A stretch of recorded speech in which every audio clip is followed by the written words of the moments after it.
This is a drama. I'm the drama.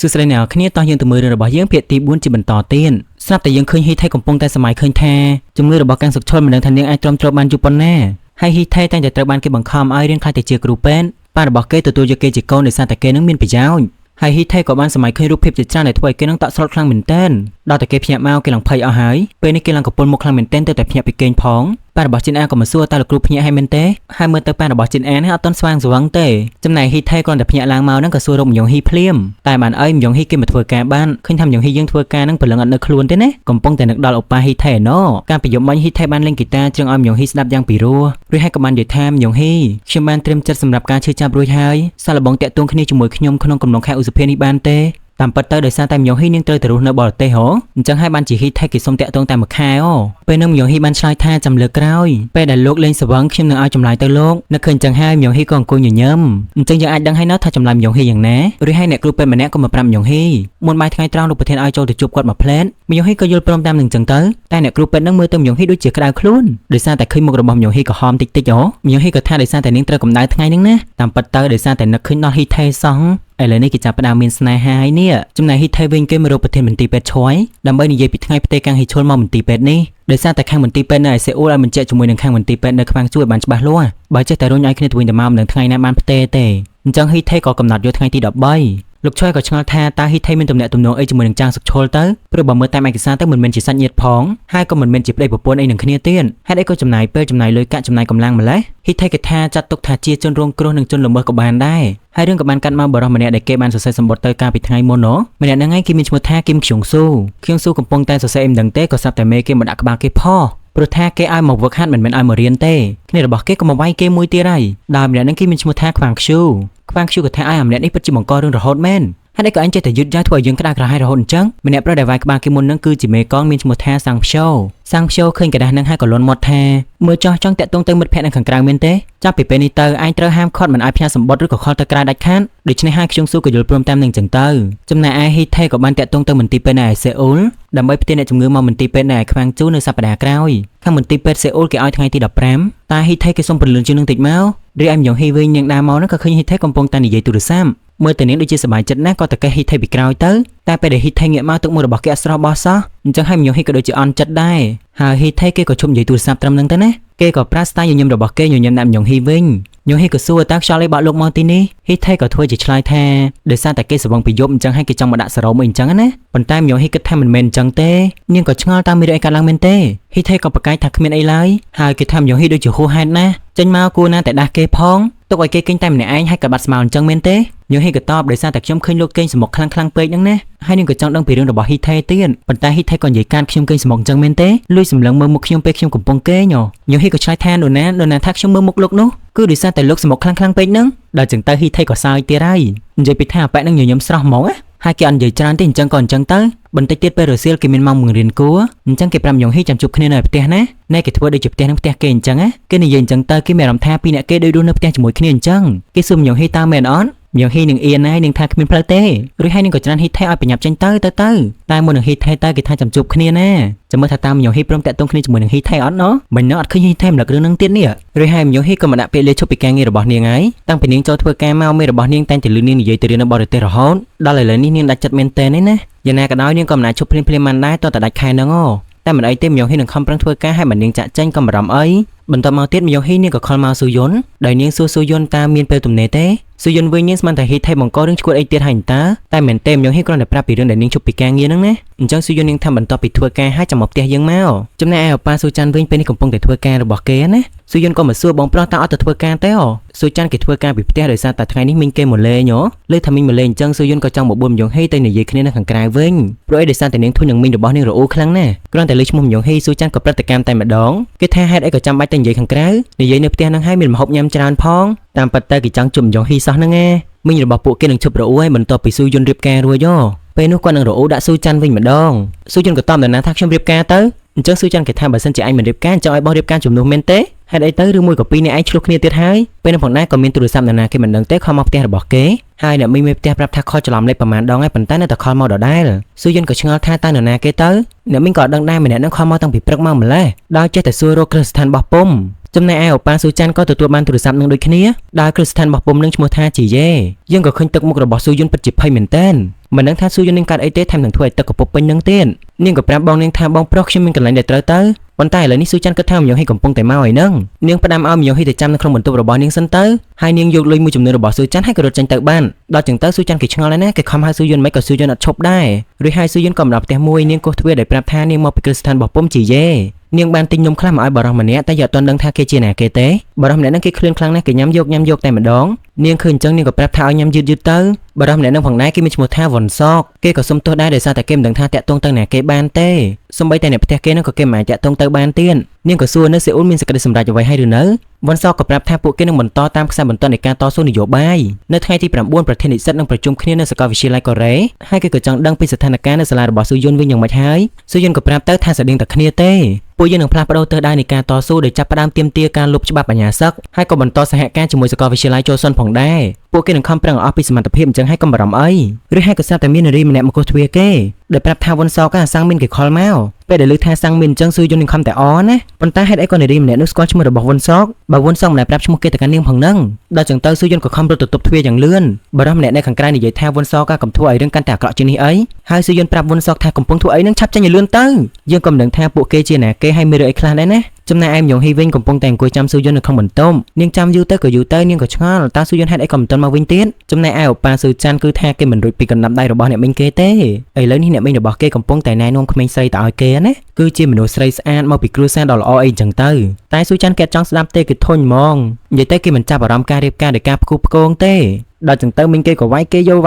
កណាស៊ូចាន់គេចោះអាយុ30ហើយបើគេនៅលឺទៀតធ្វើឲ្យគ្រួសារគេអាម៉ាស់ខ្លាំងណាស់គេគួរណាស់តែរៀបការបានមុនស៊ូយុនទៅមនុស្សម្នាមិននិយាយដើមគ្រួសារគេគ្រាន់តែគេឃើញម្យ៉ាងហ៊ីកំពុងតែឈរនោះក៏រត់ទៅនិយាយជាមួយម្យ៉ាងហ៊ីតែម្ដងដែលគេសុំម្យ៉ាងហ៊ីតែអញចេញទៅវិញហើយមែនទេម្យ៉ាងហ៊ីក៏ប្រាប់ទៅថាចាខ្ញុំគួរតែចេញទៅវិញហើយតែអ្នកមីងដឹងថាជាមិត្តភក្តិរបស់ស៊ូយុនអត់ទាន់ឲ្យទៅទេណាគាត់ហៅម្យ៉ាងហ៊ីឲ្យទៅមើលរូបថតម្នាក់ស្រីនឹងជាមួយគាត់ទៀតស៊ូចាន់ក៏ថាឲ្យទៅមើលស្អីគេអ្នកមីងក៏ថាមនុស្សស្រីគេចេះវិនិច្ឆ័យទៅលើមនុស្សស្រីគ្នាឯងហើយអញ្ចឹងហើយម្យ៉ាងហ៊ីនេះមានតែទៅជួយមើលអញ្ចឹងឯងនិយាយពីថាមិនមែនតិចទេណាមនុស្សស្រីឡើងតម្រៀបជួគ្នាតែម្ដងអ្នកទី1អាយុ26ឆ្នាំជាកូនស្រីច្បងនៅក្នុងគ្រួសារចៅក្រមចំណែកឯអ្នកទី2អាយុ22ឆ្នាំជាកូនស្រីពៅនៅក្នុងគ្រួសារវិញ្ញាណភ័ណ្ឌស៊ូចាន់គេទ្រាំលេងបានហើយគេក៏ប្រាប់អ្នកមីងឲ្យឈប់ទ្រាំនឹងទៅអ្នកមីងក៏ថាឲ្យឯងគិតថាឯងកំពុងតែស្រែកដាក់នរណាគេហ្នឹងហេតុអីក៏ឯងមិនព្រមរើសដោយខ្លួនឯងទៅគាត់ថែមទាំងថាស៊ូចាន់នឹងរឹងក្បាលដូចឈើអញ្ចឹងតែត្រូវមនុស្សមិនល្អបោកបញ្ឆោតរហូតហើយតែនាំមនុស្សណាដែលគ្មានគ្រួសារច្បាស់លាស់មកផ្ទះទៀតស៊ូចាន់ក៏ប្រាប់ឲ្យមីងរបស់គេឈប់និយាយត្រឹមនឹងទៅបានទេមិនតែប៉ុណ្ណោះទេក៏ថែមទាំងទាញដៃរបស់មីងគេចេញទៀតមីងរបស់គេឡើងហួសចិត្តហ្មងតែស៊ូចាន់គេលេងខ្វល់ហើយគេសុំឲ្យមីងរបស់គេកុំចេះដឹងរឿងគេអីមីងរបស់គេខឹងគេខ្លាំងណាស់ហេតុអីក៏គេនិយាយអញ្ចឹងហើយធ្វើអញ្ចឹងដាក់គាត់ទៅកើនស៊ូចាន់គេមិនចង់ធ្វើអញ្ចឹងទេប៉ុន្តែជាជំរឿសចុងក្រោយរបស់គ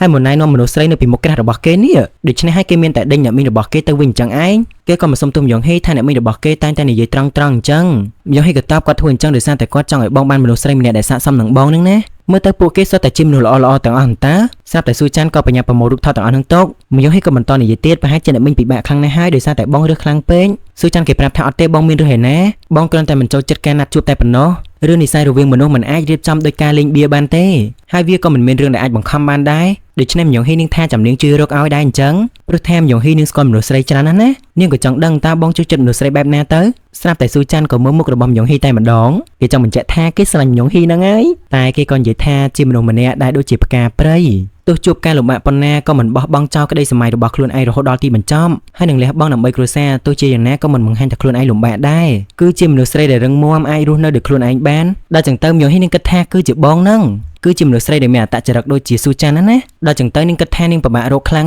ងអាណិតស៊ូចាន់នេះអត់ហ៊ានសារភាពទៅប្រាប់គេសោះរីឯអូប៉ាហ៊ីថៃវិញនឹងកូនសិស្សគ្មានបានរៀនបានអីទេមកស្ដាប់ចម្រៀងឯណែហើយក៏សួរចិនអាតាតារាចម្រៀងណាដែលម្យ៉ាងហ៊ីចូលចិត្តជាងគេទៅចិនអានេះអត់ប្រកាសទេនាងគិតថាបេអ៊ីនសុកអញ្ចឹងហ៊ីថៃគេដឹងមួយណាគេក៏ចង់ដឹងទៀតតើម្យ៉ាងហ៊ីចូលចិត្តញ៉ាំអាហារសម្រន់អីទៅគឺថាជានំសណ្តែកក្រហមហើយនិងនំប៉័ងប៊ឺអញ្ចឹងហើយហ៊ីថៃក៏ទន្ទិញមួយទៀតហើយនិយាយពីថាគេចង់ដឹងពីចំណង់ចំណូលចិត្តរបស់អូនហ្មងនេះចិនអាក៏ឆ្ងល់ហើយតាក់ទងអីជាមួយនឹងគណិតវិទ្យាទៅហ៊ីថៃក៏តបវាជាសំណួរសម្រាប់វិភាគសមត្ថភាពរបស់សិស្សគេចង់ដឹងថាតើចិនអាចាំបានច្រើនអត់ដោយសារតែម្យ៉ាងហ៊ីក៏ធ្លាប់ជាគ្រូរបស់ចិនអាដែរ បើសិនជានាងមិនចាំពីរដូវកាលទេនាងក៏មិនអាចឈានទៅមុខទៀតបានដែរនិយាយតែតែគ្នាគ្មានអសដឹងអីហ៊ីថេចេះតែមានហ្មងណាគេក៏និយាយអំពីក្តីសម័យថ្មីរបស់គេទៅប្រាប់ជីនអ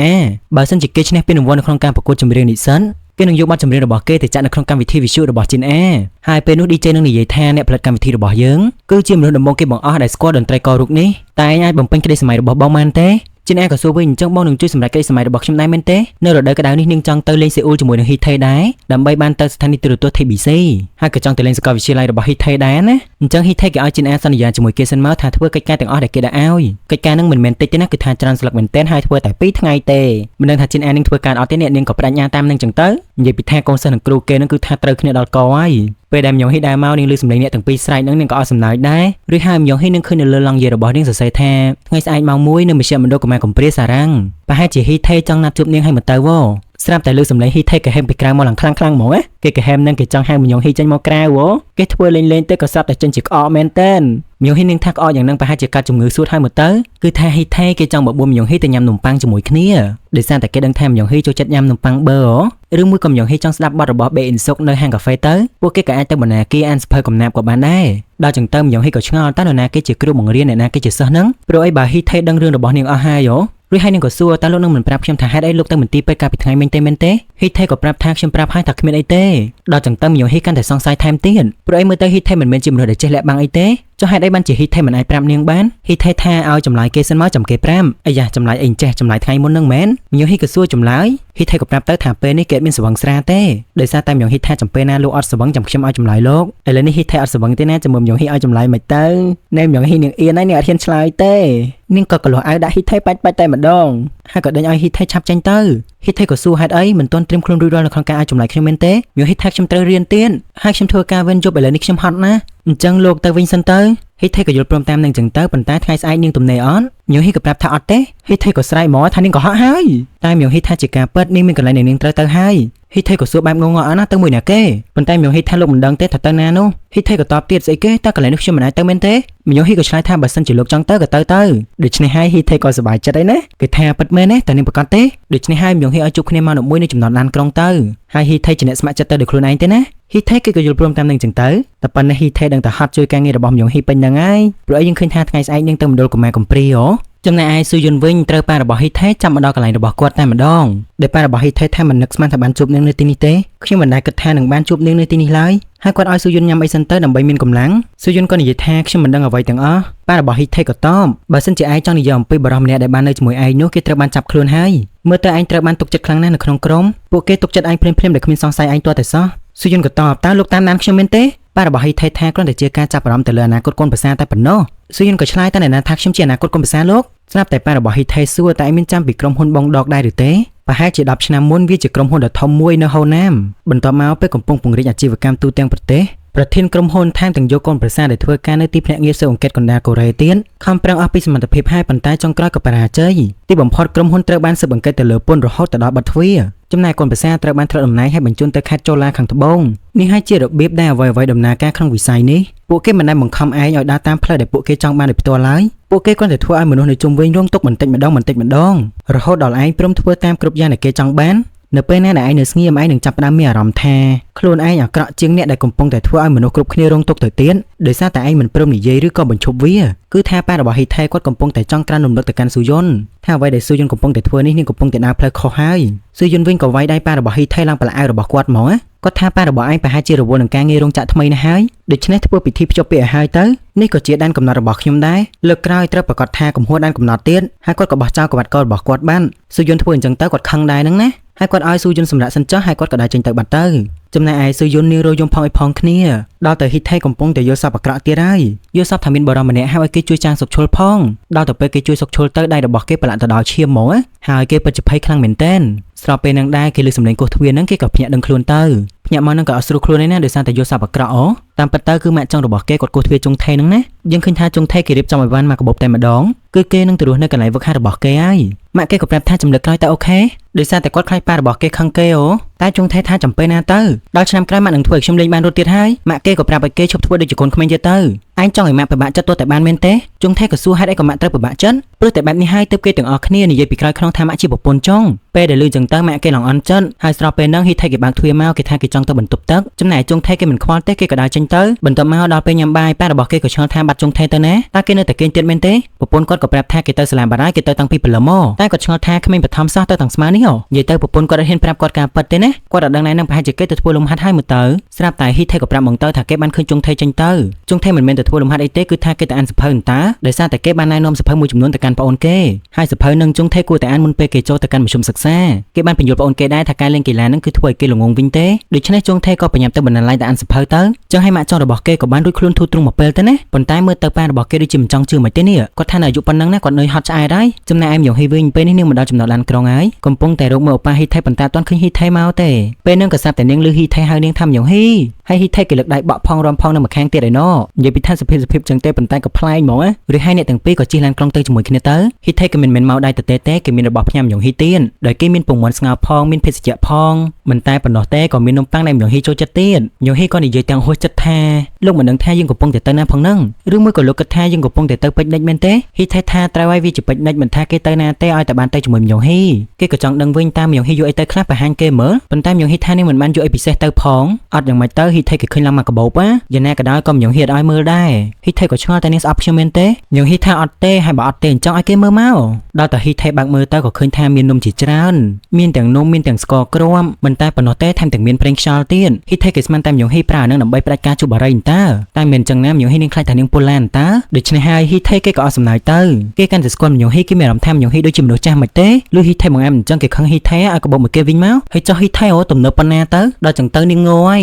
យហ៊ីថៃក៏ហៅមយ៉ងហ៊ីថាលោកយាយមយ៉ងហ៊ីខ្ញុំគួរតែបកពងមាន់ឲ្យលោកយាយមយ៉ងហ៊ីញ៉ាំមយ៉ងហ៊ីក៏ថាឲ្យស្អីគេនោះណាគេជាលោកយាយមយ៉ងហ៊ីហ៊ីថៃវិញនិយាយពីថាគេសប្បាយចិត្តដល់កហើយបកពងមាន់បដាក៏ច្រៀងលេងបណ្ដាពេលដែលឃើញបែបហ្នឹងមយ៉ងហ៊ីគិតថាហ៊ីថៃតែងតែរីករាយនឹងស្វាហាប់ជានិច្ចប៉ុន្តែហ៊ីថៃគិតថាមយ៉ងហ៊ីដូចជាកំពុងតែសើចចំអកគេមយ៉ងហ៊ីថាមិនចឹងទេប៉ុន្តែវាបែបនេះមែនតែនាងនិយាយទៅដូចជាសើចចំអកមែនទេហ៊ីថៃក៏ឆ្លើយថាអត់ទេនិយាយពីថាគេខ្ជុតគ្រប់ពេលតែម្ដងណារួចហើយគេឲ្យមយ៉ងហ៊ីញ៉ាំពងមាន់ទៅហើយគេក៏ចង់នឹងដែរតើពួកគេកំពុងតែទៅណាយ៉ាងណាមិញមយ៉ងហ៊ីដូចជាអត់ចង់ប្រាប់សោះដូចចឹងទៅឧបាហ៊ីថៃក៏ងងក់ចង់ដឹងណារួចហើយពួកគេក៏មិនដល់មណ្ឌលកុមារកំព្រាហើយក្មេងៗគ្រាន់តែឃើញមយ៉ងហ៊ីនឹងក៏នាំគ្នារត់អស់រលេងហើយថែមទាំងហៅមយ៉ងហ៊ីថាមេធ្មប់ទៀតដោយសារតែពួកគេខ្លាចមយ៉ងហ៊ីចាក់ថ្នាំឲ្យពួកគេពេលដែលនាងបានជួបគ្នាជាមួយអ្នកគ្រូពិតជាសប្បាយចិត្តខ្លាំងមែនទែនគាត់គិតថាមយ៉ងហ៊ីមិនមកលេងគាត់ទៀតហើយតើអ្នកទាំងពីរក៏រាក់ទាក់គ្នាអញ្ចឹងទៅគាត់ក៏ឆ្ងល់ដែរតើកំឡោះសង្ហាម្នាក់នេះជាណាគេនឹងមយ៉ងហ៊ីក៏ប្រាប់ថាគេជ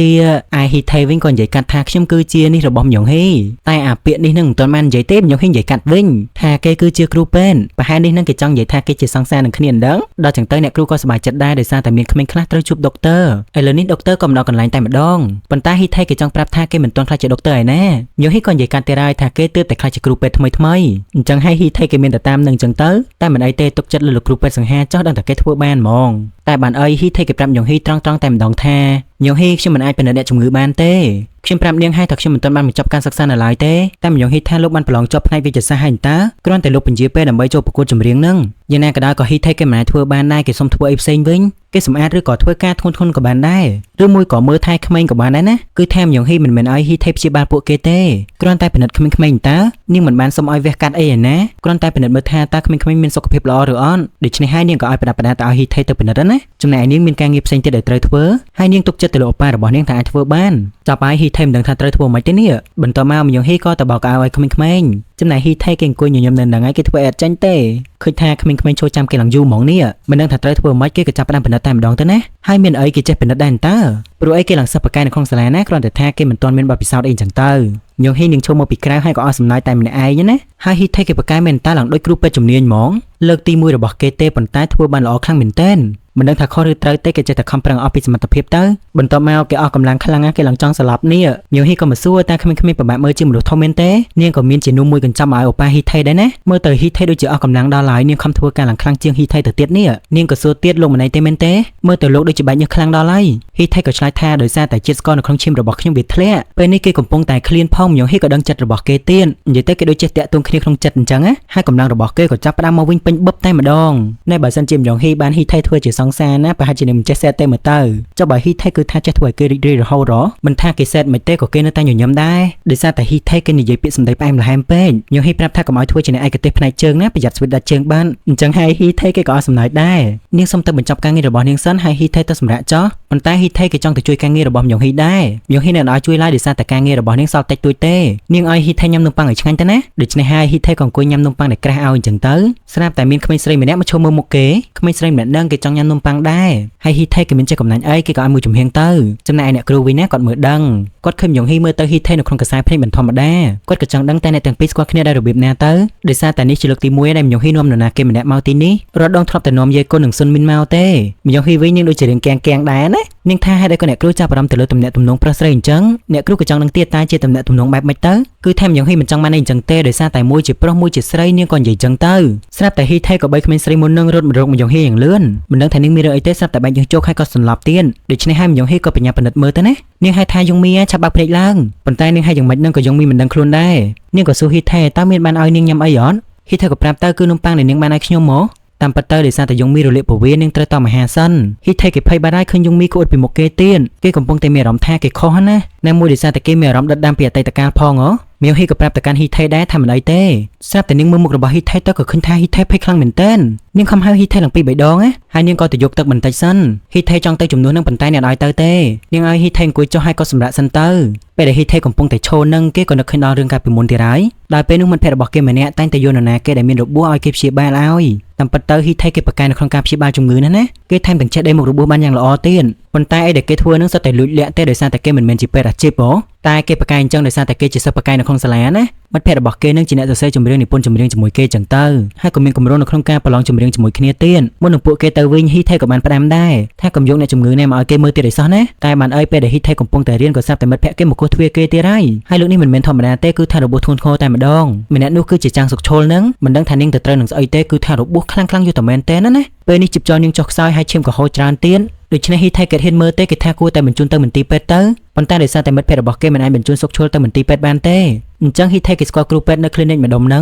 គេក៏ឲ្យមិត្តភក្តិគេឆាប់ទៅហៅគ្រូពេទ្យនៅហ្នឹងមកមុននឹងមិត្តភក្តិគេទៅក៏ផ្ដាំដែរឲ្យហ៊ីថេជួយសុកឈុលឲ្យបានណាពេលដែលមិត្តភក្តិគេកំពុងតែបញ្ញាចេញទៅក្រៅហ្នឹងក៏ស្រាប់តែមានមនុស្សពីរនាក់ចាប់គេទៅបានមិនដឹងថាពួកគេធ្វើខុសអីខ្លះទេបានជាអត់ហ៊ានទៅមន្ទីរពេទ្យអញ្ចឹងចំណែកឯហ៊ីថេវិញកំពុងតែជួយសុកឈុលយ៉ាងស្វិតស្វាញណាគេចាំមិត្តភក្តិគេឡើងយូរហើយប៉ុន្តែអត់ទាន់ឃើញមកវិញទៀតដោយសារតែសុកឈុលត្រូវរបួសខ្លាំងពេកគេជួយមិនបានទេគេសម័យឲ្យយើងឃើញតែប៉ុណ្្នឹងពេលដែលញោមហ៊ីដើរមកក៏ឃើញហ៊ីថេកំពុងតែឈរផ្លឹកទៀតហើយនាងក៏ហៅឈ្មោះហ៊ីថេពេលដែលហ៊ីថេងាកមកនឹងក៏ឃើញថាហ៊ីថេស្រក់ទឹកភ្នែកទៀតនិយាយទៅរឿងនឹងគឺថាវាដិតដាមនៅក្នុងចិត្តរបស់ហ៊ីថេខ្លាំងណាស់បន្ទាប់មកអ្នកទាំងពីរក៏មកអង្គុយនិយាយគ្នានៅខាងក្រៅវិញហ៊ីថេគេថាគេមិនស័ក្តិសមជាគ្រូពេទ្យទេគេរើសផ្លូវនេះដោយសារតែគេចង់ព្យាបាលអ្នកជំងឺប៉ុន្តែពេលដែលគេប៉ះពាល់អ្នកជំងឺនោះកាន់តែធ្ងន់ធ្ងរញោមហ៊ីក៏តបថាប្រហែលជាបេះដូងរបស់លោកក៏ប្រេះស្រាំដែរពួកយើងមិនមែនជាមនុស្សម្នាក់ដែលអាចសម្រេចថានរណាម្នាក់រស់ឬក៏ស្លាប់ទេការសម្រេចចិត្តគឺអាស្រ័យទៅលើព្រះពួកយើងគ្រាន់តែធ្វើការក្នុងព្រំដែនដែលព្រះបានកំណត់ឲ្យតែប៉ុណ្ណោះញោមហ៊ីនឹងសៀអំពីគំនិតរបស់នាងនឹងដោយសារតែពីរអ្នកគេធ្វើការដូចគ្នានិយាយដោយស្មោះត្រង់ទៅគេជឿថាហ៊ីថេនឹងខ្លាចទៅជាគ្រូពេទ្យដ៏ល្អម្នាក់មនុស្សដែលទទួលខុសត្រូវរហូតធ្វើឲ្យខ្លួនឯងឈឺចាប់បែបនេះពិតជាកម្រមានណាស់នាងនិយាយនេះមិនមែនសាច់ចំអកទេណាគឺនិយាយពិតមែនដល់ចឹងទៅក៏ធ្វើឲ្យហ៊ីថេនឹងសប្បាយចិត្តវិញហើ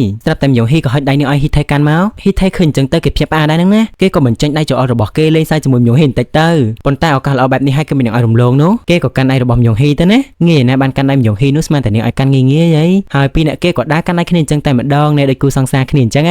រីឯប៉ារបស់ស៊ូយុនគាត់មកយកស៊ូយុនដល់កន្លែងឃុំឃាំងស៊ូយុននឹងគ្មានពីអីនិយាយជាមួយនឹងប៉ានាងទេគ្រាន់តែមកដល់ផ្ទះនឹងប៉ានាងក៏ថាឲ្យថាអ្វីដែលស៊ូយុនកំពុងតែធ្វើនឹងធ្វើឲ្យគ្រួសារអាម៉ាស់ខ្លាំងណាស់ហើយស៊ូយុននៅតែប្រកែកអញ្ចឹងថានាងមិនបានធ្វើឲ្យគ្រួសារអាម៉ាស់ទេជាពិសេសប៉ារបស់នាងខ្មាស់អនាគតឪពុកក្មេរបស់នាងខ្លាំងមែនទែនស៊ូយុនក៏ប្រាប់ហ្មងទៅថានាងនឹងមិនរៀបការទេនាងពាក់ព័ន្ធនឹងគ្រួសារនឹងគឺនាងខ្លាចណាស់ហើយប៉ុន្តែប៉ារបស់នាងបានសម្រេចទទួលជំនួយពីប៉ារបស់ហ៊ីថេបាត់ទៅហើយដោយសារតែក្រុមហ៊ុនរបស់គាត់ស្ទើរតែដួលរលំទើបគាត់ឲ្យប៉ារបស់ហ៊ីថេជួយបែបនេះហើយមានមនុស្សជាច្រើនកំពុងតែរងចាំវាប្រហារទៅលើគាត់រីឯស៊ូយុនឃើញឱកាសឲ្យមិនចេះចាប់យកទេបែរជារត់ទៅកន្លែងគ្រោះថ្នាក់ទៅវិញប៉ារបស់នាងក៏គ្មានជំរឿសដែរគាត់មានតែធ្វើបែបហ្នឹងថ្ងៃនេះស៊ូចាន់កំពុងតែជួបជាមួយនឹងអ្នកវិនិយោគទុនហើយឃើញថាស៊ូចាន់កំពុងតែធ្វើការរបស់គេយ៉ាងស្វិតស្វាញមែនទែនហើយគេក៏ទទួលបានការវិនិយោគពីដៃគូសហការរបស់គេណាអ្នកទាំងអស់ហ្នឹងក៏សុទ្ធតែមានការជួយជុំជែងពីប៉ារបស់ហ៊ីថេផងដែរមិនមែនស៊ូយុនដកខ្លួនចេញទៅល្បែងហ្នឹងគឺថាវាចប់ទេវាអាស្រ័យទៅលើស៊ូយុនថាក្រុមហ៊ុននេះនឹងខ្សែធនឬក៏យ៉ាងណាគ្រួសាររបស់គេកំពុងតែជីកក្នុងខ្លាហើយបើសិនជាពួកគេធ្លាក់ពីលើខ្លានោះខ្លានឹងស៊ីជាមិនខានអញ្ចឹងគាត់មានតែឲ្យស៊ូយុនរៀបការជាមួយនឹងហ៊ីថេតែប៉ុណ្ណោះ រីឯស៊ូយុនវិញនឹងពិបាកចិត្តខ្លាំងមែនទែនដោយសារតែអ្នកចង់រៀបការទេ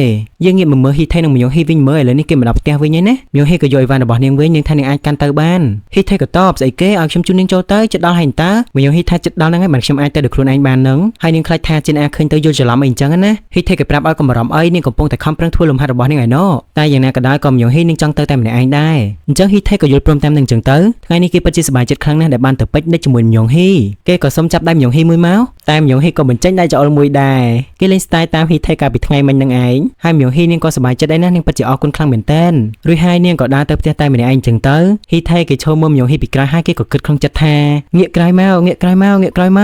កហើយវិច័យដល់អីមយ៉ូហ៊ីពិតជាងាកក្រោយមែនហ៊ីថេគេឡើងវ៉ាវហ្មងគេប្រាប់មយ៉ូហ៊ីថាគេផ្សងឲ្យមយ៉ូហ៊ីងាកក្រោយឥឡូវនាងងាកក្រោយមែននេះឬមួយក៏មយ៉ូហ៊ីឮគេនិយាយទៅដឹងមយ៉ូហ៊ីក៏ប្រាប់ថាខ្ញុំនឹងឲ្យចម្លើយលោកនៅថ្ងៃស្អែកហ៊ីថេក៏សួរតែមិនអាចឲ្យនៅថ្ងៃនេះបានទេមែនទេតែមយ៉ូហ៊ីមិនអាចឲ្យបានទេដោយសារតែនាងមានរឿងដែលត្រូវដោះស្រាយមួយចំនួនសិនថ្ងៃស្អែកពេលដែលនាងចេញពីធ្វើការចំនួន5ដូច្នេះហើយហ៊ីថេក៏យល់ព្រមតាមនឹងចឹងទៅហើយគេអរណាចំណែកឯមយ៉ូហ៊ីវិញនាងដើរបណ្ដានឹងក៏នាងរៀងអៀនដែរគ្រាន់តែមយ៉ូហ៊ីទៅបាត់នឹងហ៊ីថេក៏ថា yes តែប៉ុណ្ណេះគេមានស្នេហាហើយយើងឃើញថាប៉ារបស់ហ៊ីថេគាត់បានតាមដានហ៊ីថេនិងមយ៉ូហ៊ីមែនគាត់ថែមទាំងមានឯកសារពីគ្រួសាររបស់មយ៉ូហ៊ីទាំងអស់ទៀតដល់ទៅស៊ូយុនកំពុងតែអង្គុយមើលរូបរបស់នាងនិងមយ៉ូហ៊ីថតជាមួយគ្នាមើលតែនាងដូចជាស្ងប់ស្ងាត់ខ្លាំងណាស់ណាស្រាប់តែពេលហ្នឹងមយ៉ូហ៊ីក៏ខលមកនាងល្មមដោយមយ៉ូហ៊ីឆ្ងល់ណាស់ប្រហែលថ្ងៃនឹងកើតអីតាក់ទងទៅអត់បានសោះស៊ូយុនក៏ប្រាប់ទៅថាមយ៉ូហ៊ីមានរឿងមួយចំនួនកើតឡើងភ្លាមមយ៉ូហ៊ីក៏ចង់ដឹងតើមានរឿងអីកើតឡើងទៅតែស៊ូយុនថាគ្មានអីធំដុំទេនាងក៏ចង់ដឹងពីមយ៉ូហ៊ីវិញមកហើយមយ៉ូហ៊ីនាងក៏សូមជួបគ្នាជាមួយនឹងស៊ូយុនបន្ទាប់ពីនាងចេញពីធ្វើការគឺនាងមានរឿងមួយចំនួនដែលចង់និយាយជាមួយនឹងស៊ូយុនហ្នឹងណាប៉ុន្តែស៊ូយុននាងថាថ្ងៃនេះនាងអត់មានពេលទេដោយសារតែនាងមានគម្រោងរបស់នាងបាត់ហើយរីឯប៉ារបស់មយ៉ូហ៊ីវិញកំពុងតែអង្គុយជួសជុលនាឡិកា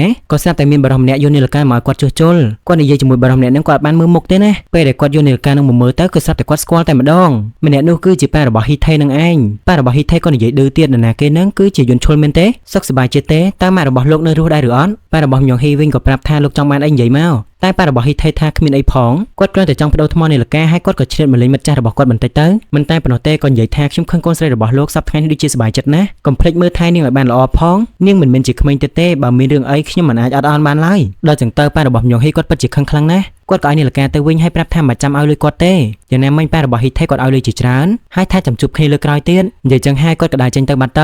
រឿងក៏មិនទាន់បង្ហាញថាតើពួកគេមានរឿងអីជាមួយគ្នាដែរណារីឯក្មេងៗរត់កីឡាវិញកំពុងតែស្ដាប់គ្រូបញ្យល់ដោយលោកគ្រូប្រាប់ឲ្យរត់ក្នុងគន្លងរបស់ខ្លួនឯងហាមរត់ចូលក្នុងគន្លងរបស់អ្នកដទៃបើសិនជាចូលក្នុងគន្លងរបស់អ្នកដទៃអាចនឹងដកសិទ្ធិនៅក្នុងការប្រកួតទៀតគាត់កំពុងតែបញ្យល់ហ្នឹងក៏ស្រាប់តែអ្នកមីងម្នាក់មកសួររកមយ៉ងស៊ូគឺថាប៉ារបស់មយ៉ងស៊ូគាត់មកលេងមយ៉ងស៊ូហ្នឹងណាមយ៉ងស៊ូគិតថាប៉ារបស់គេមកថ្ងៃស្អែកតែដោយសារតែប៉ារបស់គេនឹកគេពេកហ្នឹងមិនគាត់មកថ្ងៃហ្នឹងហ្មងទៅគាត់ក៏ឆ្លៀតស៊ូពីមយ៉ងហ៊ីដែរតែមយ៉ងហ៊ីមកហើយមយ៉ងស៊ូក៏ប្រាប់ទៅថាគាត់មិនអីទេគេក៏អួតប៉ាគេថាឥឡូវនេះគេរត់លឿនជាងមុន2ដងណាគេអាចរត់ជាមួយនឹងបងរៀននៅអនុវិទ្យាល័យបានទៀតដូច្នេះហើយប៉ារបស់គេក៏សប្បាយចិត្តដែរដែលឮបែបហ្នឹងគាត់ក៏ចង់ដឹងតែជាមួយក្មេងៗដទៃទៀតឯងចុះសម្រងជាមួយគេអត់ពេលនឹងជើងថេគេក៏បានរត់មកស្របពេលដែលមយ៉ងស៊ូគេថាគេចុះសម្រងទាំងអស់ហ្នឹងអត់តែក្មេងម្នាក់ទេប៉ារបស់មយ៉ងស៊ូគាត់ឃើញជុងថេគាត់ក៏សួរតែជាមិត្តភក្តិរបស់មយ៉ងស៊ូមែនទេតែជុងថេគេគ្រាន់តែសួរស្ដីហើយគេក៏ដើរចេញទៅបាត់ទៅដល់ចឹងទៅមយ៉ងស៊ូគេក៏ជេរជុងថេដោយសារតែជុងថេមើលទៅឆ្លើយប៉ារបស់គេក៏ប្រាប់ថាកុំនិយាយចឹងដាក់មិត្តភក្តិឬហើយគាត់ក៏ឲ្យនំមួយកញ្ចប់ទៅមយ៉ងស៊ូហើយក៏ប្រាប់ថាកុំភ្លេចចែកគ្នាញ៉ាំផងណាមយ៉ងស៊ូគេបាននំអញ្ចឹងគេសប្បាយចិត្តខ្លាំងណាគេក៏បញ្ចុកនំប៉ាគេទៀតមើលទៅពីអ្នកប៉ាកូនគេពិតជាស្រឡាញ់គ្នាមែនតើប៉ារបស់គេគាត់លឺសំឡេងក្មេងៗណាមកគាត់ក៏លាមមយ៉ងស៊ូចេញទៅប្រហែលជាគាត់អត់ចង់ឲ្យមយ៉ងស៊ូខ្មាស់គេហើយមើលទៅប៉ុន្តែមយ៉ងស៊ូចង់ឲ្យប៉ារបស់គេជួបជាមួយនឹងគ្រូរបស់គេសិនណាហើយក៏ចង់ឲ្យទៅមើលកន្លែងដែលគេស្នាក់នៅទៀតប៉ារបស់គេគាត់ថាមិនចាំបាច់ទេគាត់ក៏ឲ្យសម្លៀកបំពាក់ទៅកាន់មយ៉ងស៊ូហើយគាត់ឲ្យមយ៉ងស៊ូទៅតែមយ៉ងស៊ូគេដាច់ចិត្តពីប៉ាគេទេគេឈរលួចមើលគាត់ពីក្រោយរួចហើយគេក៏យកនំនឹងយកមកឲ្យមិត្តភក្តិគេញ៉ាំដែរប៉ុន្តែគេលួចញ៉ាំតែ3នាក់ទេណាគេឲ្យអ្នកផ្សេងទៀតដឹងទេសូអ៊ីលក៏សួរថាអញ្ចឹងយើងគួរតែហៅជុងថេដែរអត់តែមយ៉ងស៊ូឲ្យលាក់រឿងនឹងជាការសម្ងាត់ទៅពេលនោះផងដែរក៏ស្រាប់តែក្មេងៗដើរធ្វើជើងដូចជាប៉ារបស់មយ៉ងស៊ូអញ្ចឹងគេយករឿងនឹងមកសើចសប្បាយលេងទាំងអស់គ្នាហ្មងណាឃើញបែបហ្នឹងមយ៉ងស៊ូគេអន់ចិត្តណាស់តែគេមិនដឹងត្រូវធ្វើម៉េចទេលើកលែងតែជុងថេតែប៉ុណ្ណោះមើលទៅគេពិតជាអាណិតមយ៉ងស៊ូមែនតើគេក៏ក្លាហានដើរទៅដល់ក្មេងម្នាក់ហ្នឹងហ្មងទៅណែដល់ចឹងទៅជុងថេគេឡើងខ្លាចទៅជាបងប្រុសដ៏ល្អនេះចំណែកឯហ៊ីថេវិញគេមកជួបគ្នាជាមួយនឹងស៊ូយុនក៏ប្រាប់ទៅថាម្សិលមិញនាងបានជួបជាមួយនឹងប៉ារបស់ហ៊ីថេនៅការិយាល័យសន្តិសុខគាត់បានគម្រាមនាងឲ្យភ្ជាប់ពាក្យជាមួយនឹងហ៊ីថេទៅហ៊ីថេក៏សួរវិញដូច្នេះយ៉ាងម៉េចនាងក៏និយាយទៀតគ្រួសាររបស់លោកចង់មកពាក់ព័ន្ធជាមួយអាជីវកម្មរបស់គ្រួសារខ្ញុំប៉ុន្តែហ៊ីថេក៏ចង់ដឹងទេគេធ្លាប់ប្រាប់ហើយតើបើស្ថានភាពកាន់តែធ្ងន់ធ្ងរនោះពួកគេនឹងដកខ្លួនមិនបានឡើយស៊ូយុននាងថារោងចក្ររបស់ប៉ានាងនឹងធ្វើរួចរាល់នៅក្នុងមួយខែទៀតអញ្ចឹងទម្រាំដល់ពេលនោះពួកគេរក្សាទំនាក់ទំនងជាមួយគ្នាសិនទៅបន្ទាប់ពីនោះនាងនឹងធ្វើតាមអ្វីដែលហ៊ីថេចង់បានហ៊ីថេក៏និយាយទាំងហួសចិត្តថាចាំភ្ជាប់ពាក្យរហូតដល់រោងចក្រដំណើរការល្អហើយចាំដល់អាជីវកម្មដើរយ៉ាងរលូនទៀតបន្ទាប់មកក៏រៀបការទៀតមែនទេពេលនេះស៊ូយុននាងក៏កំពុងតែតានតឹងនឹងឈឺក្បាលខ្លាំងណាស់ដែរដូច្នេះហើយហ៊ីថេក៏និយាយចំតែម្ដងទៅថាគេមិនព្រមទេស៊ូយុនក៏សួរអញ្ចឹងមុខជំនាញរបស់គ្រួសារគេវិញនោះ ហ៊ីថេក៏តបកុំនិយាយរឿងទាំងអស់នេះដូចជាកំហុសរបស់ខ្ញុំតែម្នាក់ឯងវាជារឿងដែលនាងបង្កឡើងត្រូវទេហើយគេក៏ឲ្យស៊ូយុននិយាយការពិតទៅចាំទទួលខុសត្រូវម្នាក់ពាក់កណ្ដាលកុំឆ្លងបន្ទាត់ព្រំដែនដើម្បីគ្រាន់តែគេចវេះបញ្ហាឲ្យសោះបើត្រូវការមនុស្សម្នាក់ដើម្បីលុតជង្គង់ទទួលយកកំហុសសូមតាក់ទងមកខ្ញុំមកនិយាយអញ្ចឹងហើយហ៊ីថេគេក៏ដើរចេញទៅបាត់ទៅដល់ចឹងទៅស៊ូយុននឹងមិនដឹងថាត្រូវធ្វើម៉េចទេរីឯមៀងស៊ូគេមិនស៊ូចុងថេថាហេតុអីក៏ឯងធ្វើបែបនោះខ្ញុំចង់បានន័យថាហេតុអីក៏ឯងទៅវាយគេអញ្ចឹងគឺដោយសារតែចុងថេគេគ្រឹះនឹងអាម្នាក់នឹងពេកប៉ុន្តែមៀងស៊ូថាលោកគ្រូប្រាប់បាយថាកុំឲ្យចូលកន្លងអ្នកដទៃបើកាលណាចុងថេគេធ្វើអញ្ចឹងទៅនឹងធ្វើឲ្យមានបញ្ហាដល់គេណាចុងថេក៏និយាយប្រហែលជាឯងមិនបានស្ដាប់គ្រូនិយាយដល់ចប់ទេការរត់ចម្ងាយឆ្ងាយជាករណីលើកលែងមិនចាំបាច់នៅកន្លងរបស់ខ្លួនឯងរហូតឡើយត្រូវបដូរកន្លងទៅតាមស្ថានភាពទើបអាចរត់បានប៉ុន្តែពួកគេរត់តែ 1000 ម៉ែត្រតែប៉ុណ្ណោះណែតិចថាស្ដាប់អត់យល់ណាគឺថាក្មេងៗគេនិយាយបែបប្រៀបធៀបគេចង់ឲ្យលោកដៃចូលនៅក្នុងរឿងរបស់ពួកគេអីចឹងណាប៉ុន្តែចុងថេគេមិនអាចឲ្យដៃឈរមើលអញ្ចឹងបានទេដូច្នេះហើយមៀងស៊ូក៏ឲ្យនំទៅកាន់ចុងថេញ៉ាំទៅហើយចាំដោះថ្មិញតាមក្រោយរួចហើយគេក៏ដើរចេញទៅបាត់ទៅរីឯចុងថេវិញក៏ញ៉ាំនំនឹងទាំងសប្បាយចិត្តណាអញ្ចឹងមានន័យថាឥឡូវនេះពីរអ្នកគេត្រូវគ្នាហើយដល់តោប៉ាហ៊ីថេវិញពេលនេះកំពុងតែរៀបចំឯកសារបង់លុយបង់អីចឹងទៅដើម្បីផ្ទេរចាងសុកឈុលទៅមន្ទីរពេទ្យខ្វាងជូមើលតែគេដូចជាភ័យអស់មិនទេនេះបន្ទាប់មកគេក៏សរសេរសម្បត្តិទៅខ្ជុងស៊ូទៀតហើយដែលគេប្រាប់ពីរឿងដែលគេផ្ទេរចាងសុកឈុលទៅមន្ទីរពេទ្យខ្វាងជូនឹងខ្ជុងស៊ូអាចទៅលេងសុកឈុលបានបើសិនជាគេនឹកហ៊ីថេក៏លើកទឹកចិត្តទៅកាន់ខ្ជុងស៊ូដែរណាឲ្យខំប្រឹងឡើងបើឯងមិនខំប្រឹងទេឯងមិនអាចសរសេរសម្បត្តិមកខ្ញុំវិញបានទេការផ្ទេរនេះមិនប៉ះពាល់ទៅដល់យោធារបស់ឯងឡើយហើយក៏មិនអាចជួយនៅឲ្យជាសះស្បើយវិញដែរប៉ុន្តែខ្ញុំសង្ឃឹមថាវាជាជំហានតូចមួយជួយពួកយើងឆ្ពោះទៅមុខទៀតកាលមុនឯងធ្លាប់និយាយថាខ្ញុំមិនអាចសរសេរទំនុកច្រៀងបានដោយសារតែខ្ញុំមិនស្គាល់ស្នេហាប៉ុន្តែឥឡូវនេះខ្ញុំចង់សាកល្បងសរសេរវាព្រោះថាខ្ញុំមានមនុស្សម្នាក់ដែលជួយខ្ញុំអញ្ចឹងមានន័យថាខ្ជុងស៊ូនឹងជាបរិសម្នាក់ដែលនាំសុកឈុលមកឲ្យគេហ្នឹងអេដមីនមើលមុខអត់ចង់ស្គាល់ទេបើមើលមុខទៅអត់សូវស្តៀងគ្នាហើយថ្ងៃនេះផងដែរហ៊ីថេគេទិញបាយផ្កាមួយបាច់ដើម្បីទុកឲ្យមយ៉ងហ៊ីបន្តិចទៀតគេទទួលបានចម្លើយស្នេហាហើយណាគ្រាន់តែឃើញមយ៉ងហ៊ីដើរមកគេក៏លាក់ផ្កានឹងសិនតែមើលទៅទឹកមុខរបស់មយ៉ងហ៊ីដូចជាអត់សប្បាយចិត្តមិនទេនេះហ៊ីថេក៏រងចាំចម្លើយរបស់មយ៉ងហ៊ីទាំងក្តីសង្ឃឹមណាមយ៉ងហ៊ីក៏និយាយថាហ៊ីថេតើលោកអាចភ្ជាប់ពាក្យជាមួយនឹងស៊ូយុនបានទេណែហ៊ីថេគេនឹងអត់សង្ឃឹមហ្មងគេខំរងចាំចម្លើយស្នេហានេះហើយពេលដែលលើបែបហ្នឹងទៅតើទឹកចិត្តគេនឹងទៅជាបែបណាប្រហែលជាមយ៉ងហ៊ីនាងក៏និយាយទាំងបង្ខំដែរមើលទៅរឿងរបស់យើងភាគទី4ក៏ចាប់តែត្រឹមហ្នឹងហើយចាំមើលភាគទី5ជាបន្តទៀតអរគុណអ្នកនរគ្នាបាយបាយអេដមីនក៏សូមអរគុណទៅដល់គ្នាយើងម្នាក់ដែលមានឈ្មោះថាព្រំស៊ីថាដែលបានឧបត្ថម្ភឲ្យអេដមីនអរគុណច្រើនបើសិនជាអ្នកទាំងអស់គ្នាចង់លើកទឹកចិត្តអេដមីនក្នុងការសម្ដែងរឿងបន្តទៀតអ្នកទាំងអស់គ្នាអាចឧបត្ថម្ភតាមរយៈកងធនាគារនេះបានហើយកុំភ្លេចសរសេរណូតនៅក្នុងនោះផងណាដើម្បីឲ្យអេដមីនមើលទៅដឹងដូចជាសរសេរថាអេដមីនពិតជាស្អាតខ្លាំងណាស់អីចឹងទៅតែបើសិនជាអេដមីនអត់បានឃើញទេអ្នកទាំងអស់គ្នាជួយ comment នៅក្នុងវីដេអូប្រាប់អេដមីនផងណាអរគុណច្រើនអ្នកទាំងអស់គ្នាបាយបាយ This is a drama. I'm the drama.